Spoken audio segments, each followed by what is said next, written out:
Thank you, Madam Speaker. Senator Cherargei has brought to this House a very important statement, Madam Speaker. And this statement, Madam Speaker, perhaps has skipped the lawmakers in Kenya. This statement, Madam Speaker, is to the Standing Committee of Trade, Industrialization and Tourism on a matter of national concern regarding the impact of the 10% tariff imposed on Kenyan exports by the United States of America, Madam Speaker. This tariff, Madam Speaker, is generally to affect the sectors of tea, coffee, horticulture, textile, and other sectors that are largely contributing to Kenyan exports, Madam Speaker. Madam Speaker, I don't know why this is not a matter of substantive motion in this House. In fact, I wanted to wish Senator Cherargei the courage to bring this as a matter of national importance and a motion that this House must converse on. And, Madam Speaker, if possible, go ahead and even make resolutions, Madam Speaker. Because this is one of those statements, Madam Speaker, that is critically indicting our policy, our foreign policy angle, Madam Speaker. Simply put, the United States has put tax on our commodities, Madam Speaker. Tax that is going to increasingly affect producers locally here, Madam Speaker, who, as we speak, Madam Speaker, experience a swath of violence, a swath of economic disruption, a swath of business disruption in the wake of the Gen Z movement last year, Madam Speaker, that was agitated by the issue of high taxation in Kenya, Madam Speaker. The tax levels that our people here are facing, Madam Speaker, is already so high that if you have tariffs being imposed on these particular areas, Madam Speaker, and unfortunately so, they come in the helm of the backdrop of this economy, which is agricultural products, Madam Speaker.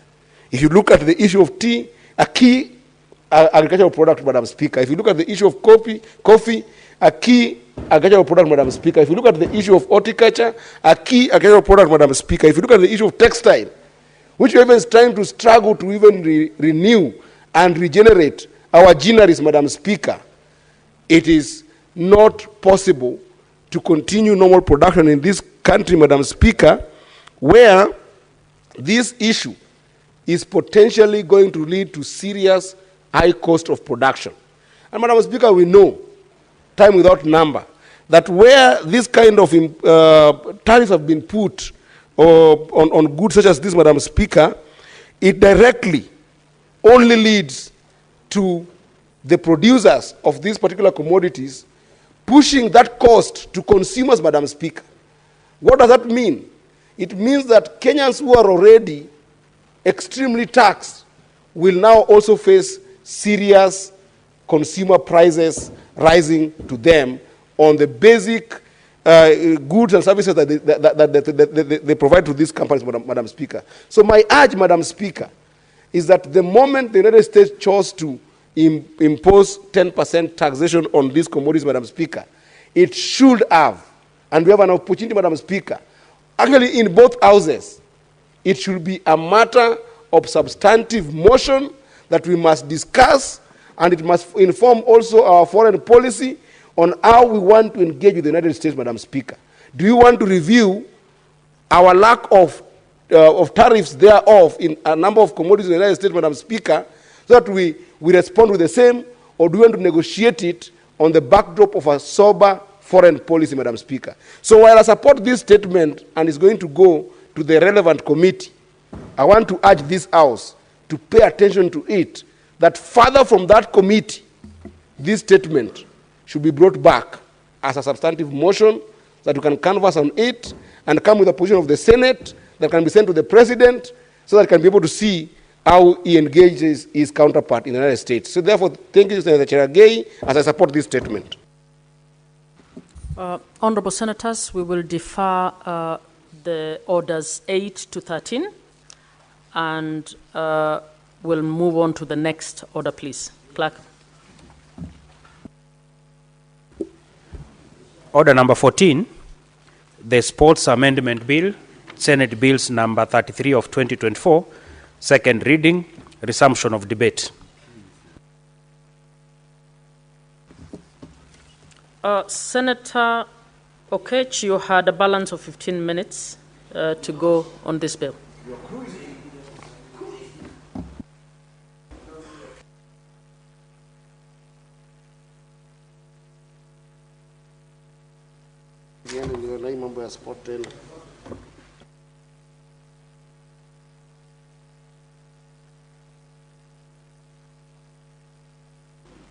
Madam Speaker, yesterday I was interrupted by the issue of quorum by the good senator or aspiring senator from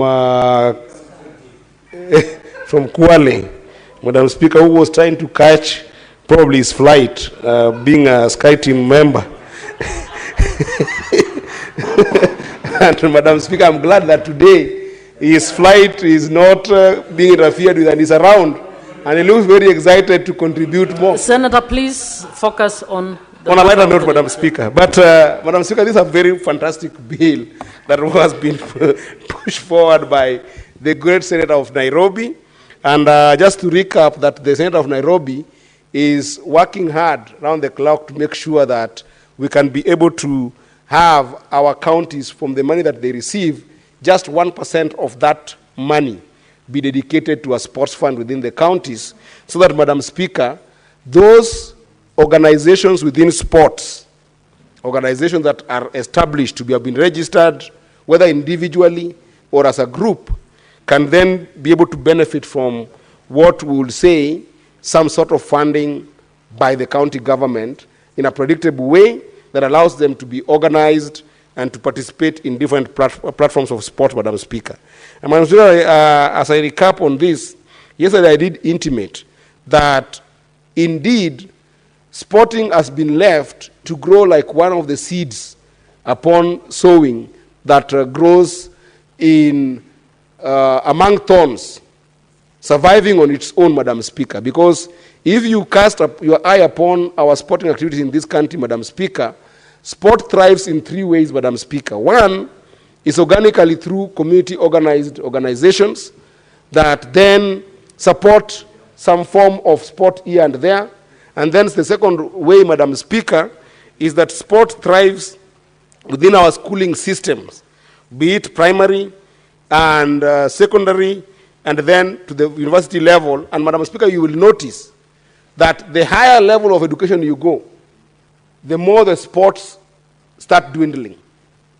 And that is because the investment in terms of both management, funding of it, infrastructural support of it, and even more broadly, professionalization of sport becomes a problem. So that means that there is nothing as devolved by the DNA of our own country in terms of our own organization as sports.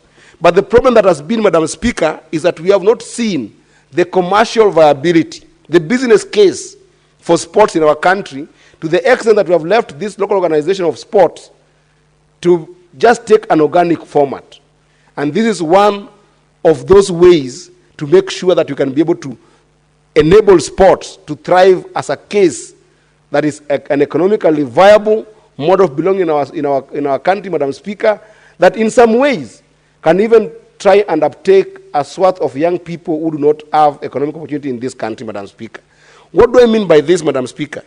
If you are to have a bird's eye view position on the issue of sport in our country, Madam Speaker, you will realize that actually the most popular sports are the ones that get a bit of attention. Not enough attention to make them thrive, but just a bit of attention. For instance, Madam Speaker, athletics in this country. I say it gets a bit of attention because there is no proper investment in the infrastructure that is needed to support grassroots organization of athletes to the extent that they can grow to national level.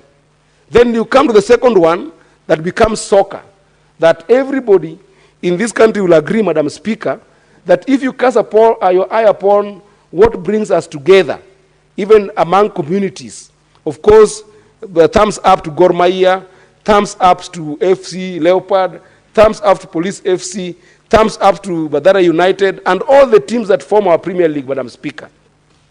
But if you cast your eye upon these teams, Madam Speaker, you realize that that is where there is some form of semblance to organization in the sports investment, Madam Speaker, in this country.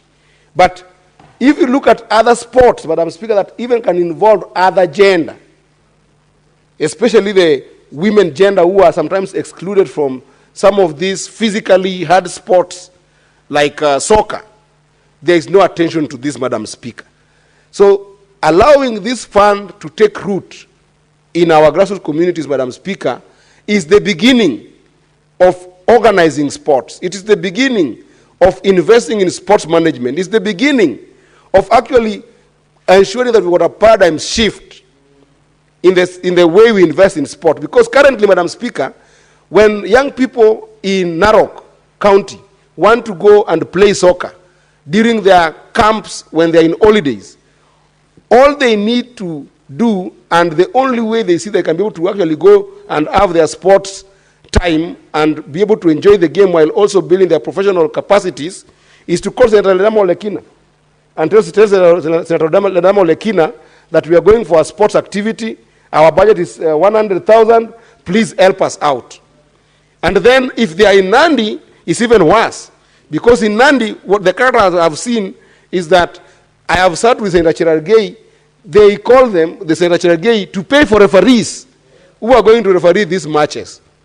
It's even worse in Nairobi, where we should have better sporting academies, because my sister, Senator Mutinda, who is a nominated member, sometimes when her pockets run dry, she reaches out to me and tells me that there are young girls who want to go and play netball, but they cannot be able to access some field where they can go and play this netball.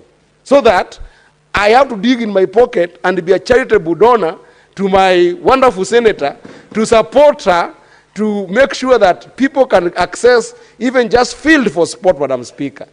So it is important that we invest in this sporting activity so that Senator Mutinda does not need to suffer to take money from her pocket to go and pay for a field for the young ladies in Nairobi who relate with us so well, or in Kayole, or in Dandora, can suffer, Madam Speaker. In some extent, Madam Speaker, even in Migori County, it goes worse. Young people have organized themselves so well from Rongo, from Nyatike, from Kuria. They have their tournament in the farthest end of the county, and then they want to call Eddy Oketch, their senator, that Senator Eddy, can you even help us just get water and some bread to go and survive on, Madam Speaker? Yet, if you go to our counties today, Madam Speaker, you will find a governor going with a convoy of 10 vehicles to go and launch a project of 200,000, Madam Speaker. This is a very important bill, Madam Speaker, that will ensure that our organization at the grassroots level makes sure that community programs, clubs, locally organized organizations, and even to some extent volunteer networks that are organizing our clubbing activities in the grassroots can be able to have at least a jump start to make sure that when they think about their sporting activities, they can be able to go far. Madam Speaker, the only thing that I didn't see here is that Senator Sifuna, in his wisdom, did indicate here that the key sporting activities that you would want to see hugely invested on in these grassroots communities include football, swimming, basketball, netball, and volleyball. I wanted to invite Senator Sifuna in the amendment opportunities that we might have in the different committees that we'll have in this House, Madam Speaker, to think diversification and also to think pride. That let us first of all invest in areas that have brought us serious pride, Madam Speaker.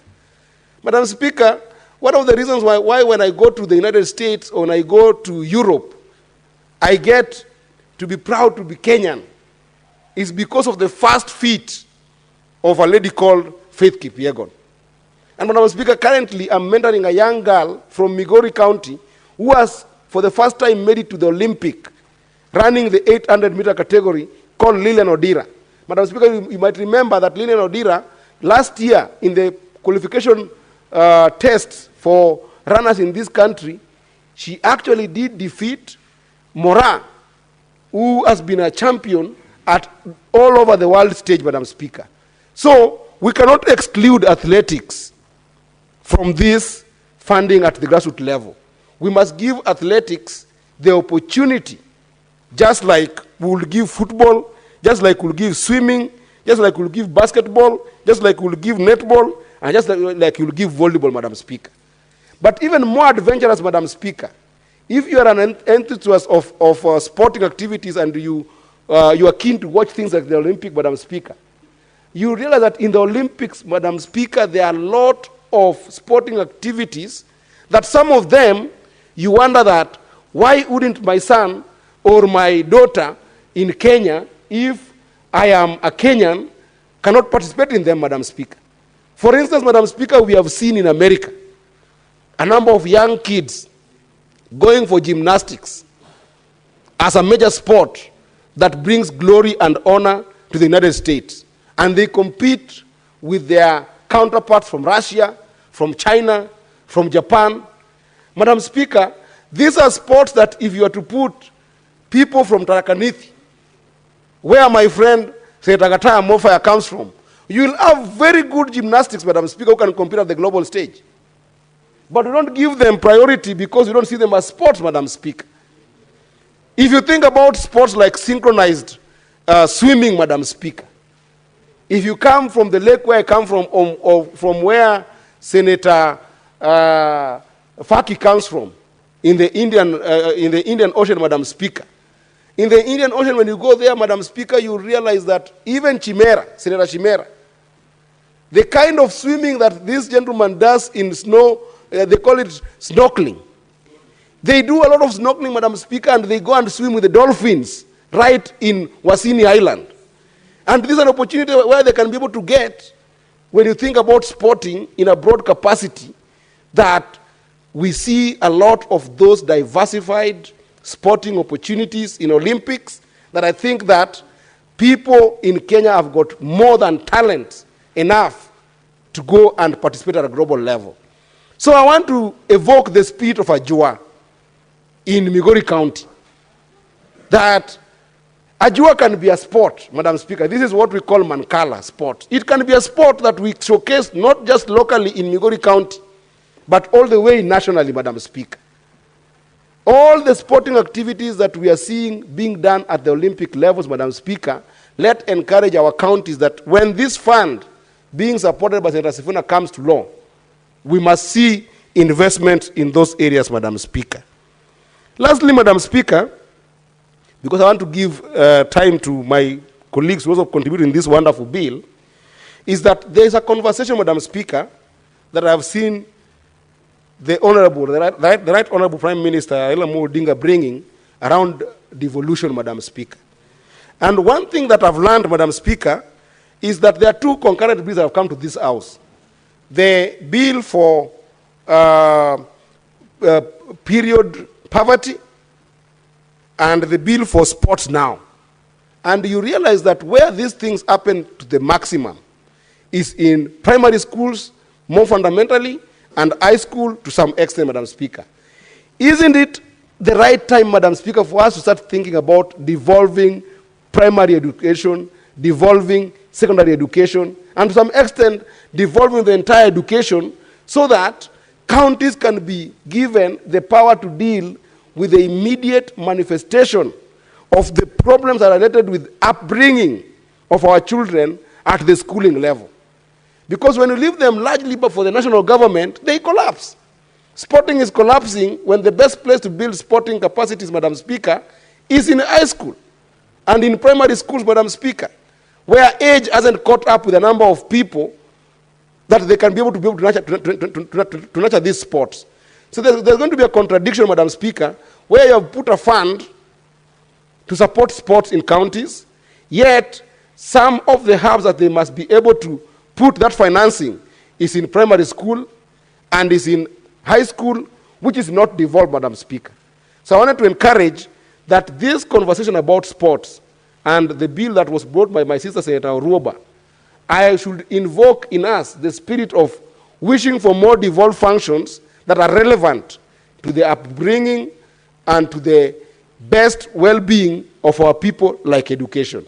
With that, Madam Speaker, I appreciate Senator Sifuna, and I support this bill in totality with amendments in the areas that I have tried to cast some thoughts on. I thank you, Madam Speaker. Senator Ledama.